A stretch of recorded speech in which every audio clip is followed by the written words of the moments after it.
Good morning, I'm Rachel from Douentza Garden in Ireland, and you won't see me today because I'm behind the camera.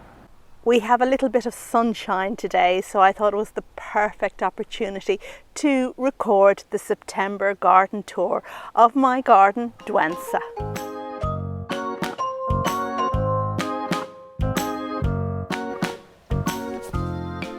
You are very welcome to this September garden tour, and as you can see, dahlias really are the flavour of the day. They are looking so well at the moment. If you're new to the channel, I'd just like to tell you a little bit about my climate, my hardiness zone, and I guess it roughly equates to US hardiness zone 9, although we don't use that system here in Ireland, but we have relatively mild winters and not a lot of sun in summer.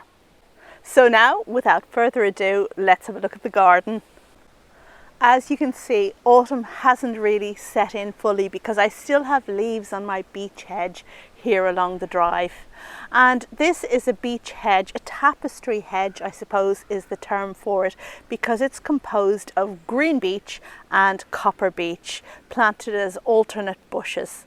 And I trimmed it up nicely so it would look good going through the winter, but as we all know, beech holds on to its dead leaves in autumn and it really can look quite on fire, quite gorgeous, but we're not there yet. And for those of you who remember when I extended this beech hedge a few years ago, this is the section that was recently planted and it's doing well. Not as meaty as the main bulk of the hedge, but the height is nearly there now. It just needs to bulk out a bit more. So I'm going to keep feeding this hedge and hopefully in maybe 2 years it'll look pretty much the same as the rest of the hedge. This is my cat Katsuki, and she's taken just recently to curling up here on the drive just underneath this bush, which seems like the most awkward place to try and get asleep, as if the open greenhouses and the extensive garden wasn't enough for her. But you know, cats will do what cats will do. And taking a little step into the garden, the first thing that faces us is the box hedging and the cloud prune box, which is that there on the left. Now, I didn't actually prune my box at all this year. It is looking just that little bit ropey, and those of you who've followed the channel for a while will recall that I did have box blight before, which I treated with the product called Top Buxus, and it seems to have done well, but I don't know if it's going to take a tumble again. We'll have to see, and I'll have to treat it again. In any case, the first job I did when I came back from holidays just recently was to cut back the crocosmia on the inside of this box hedge. And the reason for that is that the crocosmia kind of flops down over the hedge, and you really don't want anything leaning on top of that hedge in the summer, but particularly in winter where there's a lot of moisture and fungal things that are likely to get trapped in there. You'll notice a certain looseness to the garden in September with tinges of brown creeping in. There's a definite orange hue to much of the planting, and that's echoed by the yellows of the grasses. This red hot poker is looking really good at the moment, and it's the one with the species name of caulescens. Now, it produces flowers twice a year if I'm lucky. The first time, I guess, early summer, and now in September. Regularly in September. Sometimes it skips the summer flowering. I really love this red hot poker because of its foliage. It's a great one. With a lot of red hot pokers, I find that the foliage is very messy and scrappy, but this one has foliage that's almost like a succulent. Okay, let's head on over there and have a look at what's happening with the long border. But on our way over to the long border, I just need to give a quick mention to my Liquidambar tree, which has recently been pruned. Now, this is a tree that has glorious autumn colour, not yet there yet, although we can just see the very first tinges of orange on those prettily shaped leaves. Now, this is a tree that has a very messy habit as far as I'm concerned, so it needs to be pruned regularly. But it's a bleeder. It oozes sap if you prune it at the wrong time. And the correct time is September or thereabouts. If you cut it and it bleeds, then you know you've left it a little bit too late. And here we are looking across to the long border. It's a bit obscured by this aconite or monkshood in the foreground, and this is a really late flowering variety which I haven't had a terribly long time, but already it's rewarding me with these beautiful, beautiful spires of flower very late in the day. We're at the end of September now, and it's, you know, it's just pumping up to do its best. We have lots of buds to go. There are, of course, different types of monkshood. The other ones I grow in my garden flower much earlier in the season, but this particular variety is shocking late, or should we say fashionably late. Just to the right of the monkshood we have agapanthus, which is finished flowering really now at this stage, although there still are tinges of blue. And here we have the long border. I guess looking quite autumnal now at the moment, with the oranges from that same red hot poker we saw on the other border and the pinks of the sedums. There's a certain mellowness to the whole planting now, and I suppose the grasses, the Stipa tenuissima, which we see there on the left, really add to it. The geranium in the foreground there with the purple flowers is called Ann Thompson. And this particular clump needs dividing. Oh no, wait, that was divided last year, so I won't actually divide that one this year. I'll divide the other one further down to the right. In fairness, this one hasn't done particularly well this year. It has not been a good year for me for the geraniums, and I think that's probably because it was so very hot at times. In any case, this one needs dividing, and there are plenty of places in my garden where I can think of that a little addition of Ann Thompson will not go astray. I have plenty of sedums in the garden. They really are a favourite, but this one is my absolute favourite, and it's because of the variegated foliage. Because with the variegated foliage, it means it adds something to the whole border all through the summer. You don't have to be waiting for the flowers before it adds interest. Now, sedums generally with their rubbery leaves, they do add a bit of interest even if they're not variegated, but this one is really, really good. And over here we have the sedums that I Chelsea chopped earlier in the season. That means cutting them back by about 1/3 in May, the time of the Chelsea flower show. And the result is that they aren't flopping. Now the one we just looked at, the variegated one, doesn't tend to flop, but this one does. I think this one is Autumn Joy. Now we've just quickly gone around to the back of the long border to have a look at some new planting that's around here. And these are hostas that I moved from elsewhere in the garden and planted them in a big gap I had back here. They haven't gotten growing yet, but they will. I'm sure they're going to do really well. But we'll talk more about that project of removing hostas just near the end of this video. But while we're back here, let's just have a quick look at this. I think my favourite fern. It was divided last year and it's doing so well.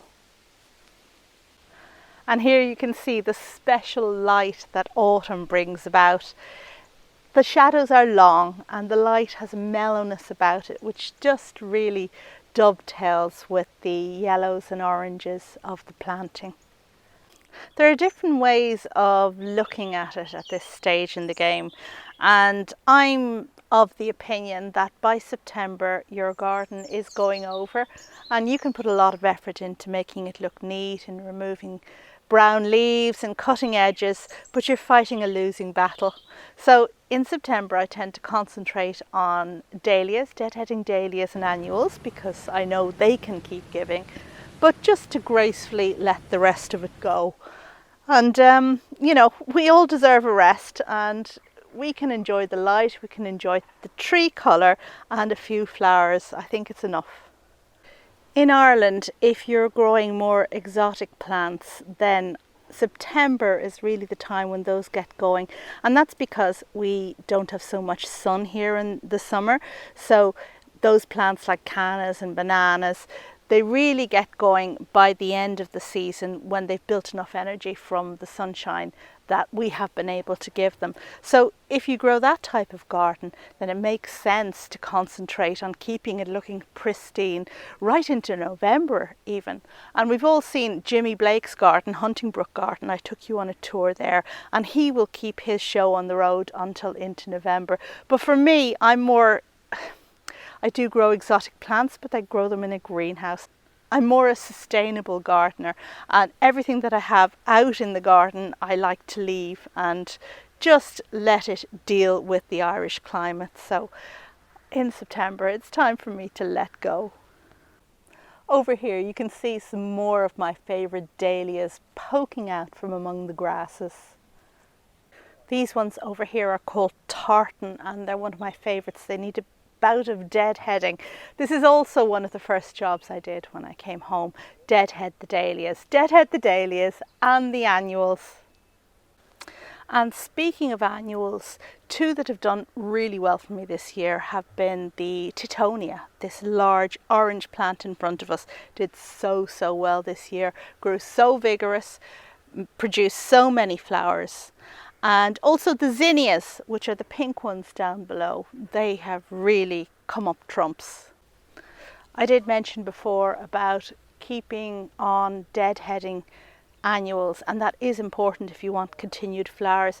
But do remember to not deadhead a couple of prime specimens, and that's because you want to collect seed, and you can't if you're taking off all the seed heads. So just bear that in mind and leave one or two aside. And this is my Tetrapanax rex, a beautiful tree I've talked about a lot of times before, and I just love it for its palmate, exotic looking leaves. Now this is one that's used in exotic gardening, but I just said I don't subscribe to that kind of gardening, but I certainly do when the plant is hardy, and this is one that looks exotic but is hardy in my climate, so I certainly grow it.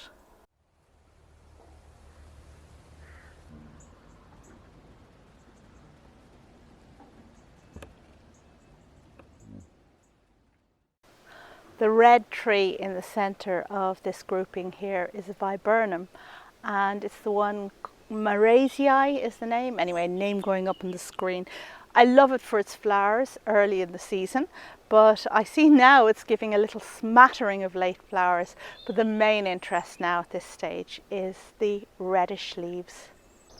And now we've progressed a little bit further up the garden, where my favourite grass, or one of my favourite grasses, Stipa tenuissima, is giving it a lot of elegance. And I do love how this grass behaves. I guess you notice it less in summer when there's so much else going on, but in winter it looks fantastic. I guess the structure of the garden becomes more apparent when there's less to see in terms of pretty flowers. So that applies to spring and also to autumn. Another little gem at this time of year is this particular Arum, italicum I think is its name, and it has beautiful leaves in spring but glorious berries at this end of the year, and you can't let them go too long because it is one that seeds around like billy-o if you leave the berries in situ, but they are so beautiful, so vibrant that, well, I always just leave them that little bit longer. By the way, you may recall how in spring I decided to conduct an experiment and not to prune my hydrangea macrophylla in the normal way. These are mop head and lace cap hydrangeas. And there are various videos I made on how to prune them, but this year I decided to just treat them like a hedge and just kind of take a little bit off the top and the sides and see if they would flower. Well, guess what? No, don't do that. It doesn't work. I did eventually get some flowers, as you can see, but it's just a smattering. It's nothing like these bushes would have normally flowered if I'd treated them in the normal way. So I won't be doing that again. It's back to individual stem pruning from me. And now we find ourselves at what I call the green border. I guess because it's in front of the greenhouse, I'm not quite sure. But it has a number of dahlias that are looking really quite good at the moment. This orange and yellow one called Bora Bora is very exciting. And I guess it's a cactus or semi-cactus type dahlia, which isn't my absolute favourite, but you have got to love those bright, vibrant colours. And I do normally lift my dahlias, but this one I leave in the ground and it comes back year on year. Flowers quite late. Well, it's September now, it really is late, but it is a great one. And another plant here is the Colchicum called Waterlily, which is kind of flopping around at the front of the border with its pinky purple flowers. And this one is a bit earlier than other autumn growing crocuses or colchicums. Doesn't hold itself up very well, but it's such a welcome injection or splash of colour at this time of the year. And now finally, let's take a look at the other side of the garden, the side where I brought you recently to show you where I was going to put my newly bought pink perennials. And this border you see in front of you here, you may recall, was full of hostas when we last looked at it. Lots and lots of healthy, clumpy hostas in full sun. And I decided to move them because this is a full sun border that could do better with a lot more colour in it. So out the hostas went, I dug them all up, I relocated them, and I planted all of those perennials in here, together with 60 of the wallflowers that I grew in that video where I showed you about growing biennials from seed. Yes, a whole 60. So you can expect in spring that this border is going to be awash with orange wallflowers, and then in summer, around about July, it'll be full of pink perennials. I hope it's going to look fabulous. And in case you're wondering what this grass is here in the new border, well, the newly planted border, and this is Stipa ichu. Now this is a grass I saw first at this time last year when I visited Airfield Gardens, and they had the most magnificent grass there. It took me a long time to get to the bottom of which it was exactly, but it is Stipa ichu. Oh, and thank you to Alberto from Kew Gardens for giving me the ID. And it also took me a long time to track it down. Couldn't find seed, but eventually I found some plants in a garden centre not very far from me. So now I have 2 Stipa ichu in this border, and they are sure to add a whole lot to the display when it comes into full flower next year.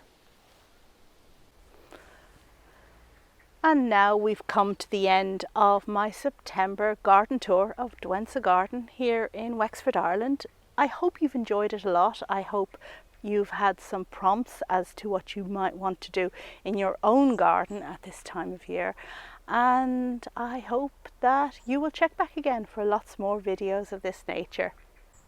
In the meantime, on Sunday you can expect a video from me on late flowering perennials with red flowers. We all love red. It's certainly one of my favourites, and I hope you'll enjoy that video. And then at this time next week there will be another Moroccan garden tour. This is a garden I visited on my recent trip to Marrakesh in Morocco, and I hope that you'll love it just as much as I loved being there.